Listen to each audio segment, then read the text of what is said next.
이번엔 코인의 투자 관점 말고, 아니 기사 보니까 비트코인 압수했는데 압수한 비트코인이 사라졌다. 집 나간 뽀삐도 아니고 휴가 나갔다 왔네. 내가 니모닉만 갖고 있으면 똑같은 키를 만들 수 있어요. 안녕하십니까? 네, 구한옥 변호사입니다. 맨날 코인 얘기하는 변호사로서 이번엔 코인의 투자 관점 말고, 아니 기사 보니까 비트코인 압수했는데 압수한 비트코인이 사라졌다. 또 사라졌다 또 다시 돌아왔다. 뭐 이런 기사가 있어가지고 도대체 관리를 어떻게 하면은 집 나간 뽀삐도 아니고 휴가 나갔다 왔나? 말이 안 되는데 어쨌든 돌아왔대요. 이게 대체 어떤 일인가 좀 들여다봤더니 경찰도 그렇고 검찰도 그렇고 비트코인을 압수를 했어요. 범죄 수익금이니까. 문제는 이 압수하는 사람 입장에서 이 비트코인을 어떻게 압수하는지에 대한 이해가 부족했던 거 아닌가. 콜드 월렛 들어봤어요? 콜드 월렛? 우리가 비트코인이 이렇게 보관돼 있다고 표현하잖아요. 근데 비트코인은 보관이라는 개념이 사실 없어. 그 공유하는 블록체인 장부에 그냥 기록되어 있는 데이터고요. 그 데이터에 접근할 수 있는 키, 그 키를 갖고 있냐 없냐가 비트코인을 소유했냐 안 했냐로 구분할 수 있거든요.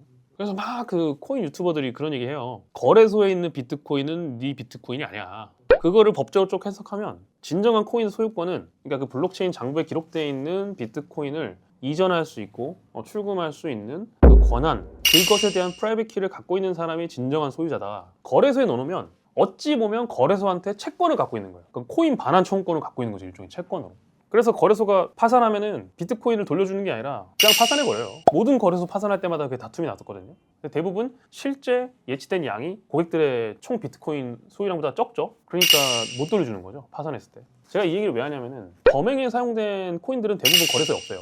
왜 없냐면 거래소에 있으면 추적이 돼요. 거래소에서 압류를 때려버린다고.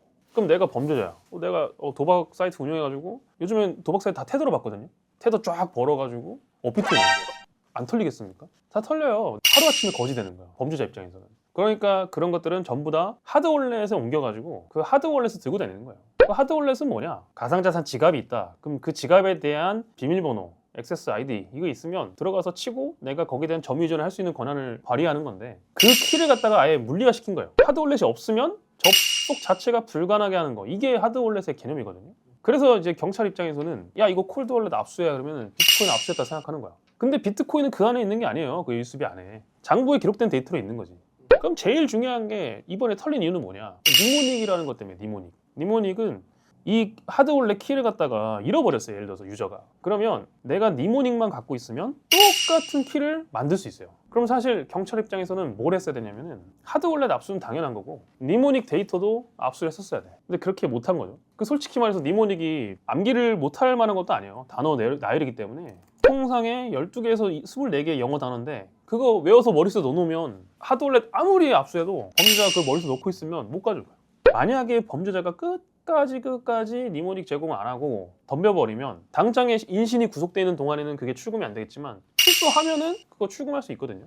근데 지금 이 사건 같은 경우에는 그 니모닉 관리를 잘 못한 거 아니냐. 검찰도 마찬가지고. 뭐 검찰 같은 경우는 이번에는 피싱 사이트에 잘못 들어가지고 니모닉을 입력했다고 납득하기 어려운 일인데, 그 말은 니모닉도 압수가 됐다는 거예요. 근데 그 니모닉을 입력을 했다는 거니까. 그러니까 그 당시에는 뭐 니모닉이라는 개념에 대해서 익숙하지 않아가지고 실수를 했을 수도 있겠죠.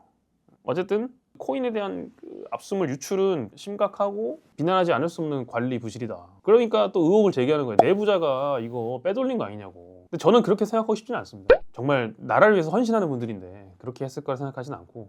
그럼 이런 궁금증이 또 있을 수 있는데, 아니 그러면 만약에 내가 범죄자인데 모든 자산을 갖다가 하드월렛 넣어놓고 입 다물고 암기한 다음에 끝까지 덤비면 못 뺏는 거 아닌가요? 정답은 방법이 없어요. 그게 말이 돼요? 라고 하는데 말이 돼요. 실제로 못 가져갑니다.